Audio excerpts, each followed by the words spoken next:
બનાસકાંઠામાં ફરી ખેડૂત આંદોલનના એંધાણ જોવા મળી રહ્યા છે। મગફળી બિયારણની ફી કીટ મુદ્દે ખેડૂતોમાં રોષ જોવા મળી રહ્યો છે।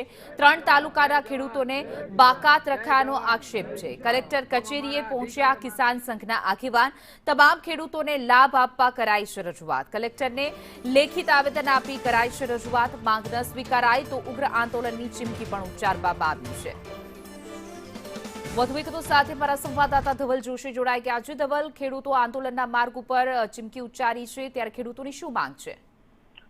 હિના, ચોક્કસથી રાજ્યમાં અલગ અલગ વિસ્તારમાં ખેડૂતો છે તે પોતાની પડતર માંગોને લઈને આંદોલનો કરી રહ્યા છે। તે વચ્ચે બનાસકાંઠા જિલ્લામાં પણ ખેડૂત આંદોલનના એંધાણ છે તે વર્તાઈ રહ્યા છે। મહત્વની વાત છે કે મગફળી બિયારણની ફ્રી કીટ મુદ્દે આજે કિસાન સંઘ દ્વારા જિલ્લા કલેક્ટરને આવેદનપત્ર પાઠવીને રજૂઆત કરવામાં આવી છે। ખેડૂતોનો આક્ષેપ છે કે જે સમયે સરકારે મગફળી ફ્રી કીટની જે વાત કરી હતી ને તે સમયે આખા જિલ્લાને જે અંદર લેવામાં આવ્યો હતો, પરંતુ જિલ્લાના ખેડૂતોએ રજીસ્ટ્રેશન કરાવ્યા બાદ હવે જિલ્લાના માત્ર દાંતા, અમીરગઢ અને ધાનેરા તાલુકાને જ આ જે યોજના છે તેનો લાભ આપવાની વાત કરવામાં આવી રહી છે।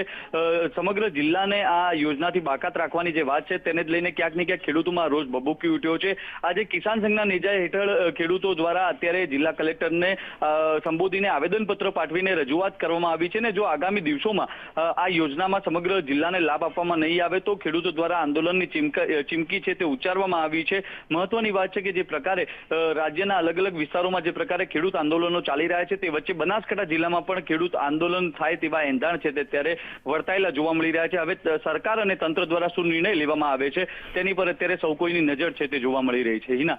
જી ધવલ, સમગ્ર માહિતી બદલ આપનો આભાર।